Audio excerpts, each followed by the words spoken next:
Prepare to be spooked, the devil's plaything. Antique shop was crammed tighter than a coffin. Dust motes danced in the single shaft of sunlight piercing the gloom, illuminating chipped porcelain dolls and moth-eaten taxidermy. I was on the hunt for something unique. Something to break the monotony of my beige existence. That's when I saw him. He sat perched on a high shelf, almost hidden behind a stack of dusty books. A porcelain doll, maybe a foot tall. But his face. Oh, his face. Instead of a sweet, innocent expression, he wore a sneering, almost malevolent grin. Tiny, razor-sharp teeth peeked from between painted lips. His eyes, black and beady, seemed to follow me as I moved. He was dressed in tattered velvet, the color of dried blood.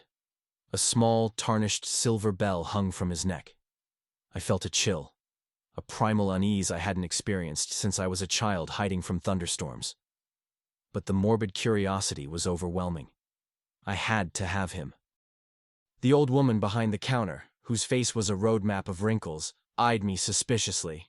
"He ain't for sale," she croaked, her voice like rusty hinges. "Everything's for sale, isn't it?" I countered, pulling out my wallet. After some haggling, and a surprisingly large sum of money, the doll, which she simply called Bartholomew, was mine.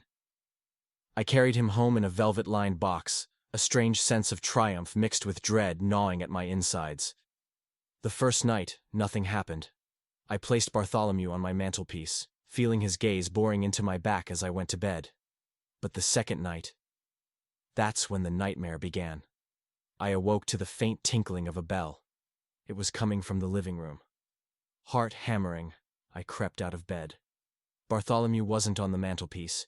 He was sitting on the floor, facing me. "Hello," a raspy voice whispered, seeming to come from the doll. My blood turned to ice. I tried to rationalize it. Sleep paralysis? A vivid dream? But the fear was too real, too consuming. I tried to pick him up, but his porcelain hand felt strangely warm, almost alive. I recoiled. Over the next few days, things escalated. Objects moved on their own. Doors slammed shut. I heard whispers in the dark. Bartholomew was always there, his malevolent grin widening with each terrifying event. I tried to get rid of him. I threw him in the trash, only to find him back on the mantelpiece the next morning. I tried to burn him, but the flames wouldn't touch him. Desperate, I returned to the antique shop. The old woman was gone. In her place was a younger woman, who looked vaguely familiar.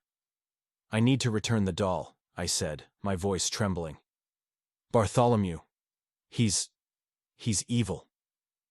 The woman smiled, a slow, chilling smile that mirrored Bartholomew's. "Bartholomew?" she asked. "Oh, he's not just a doll.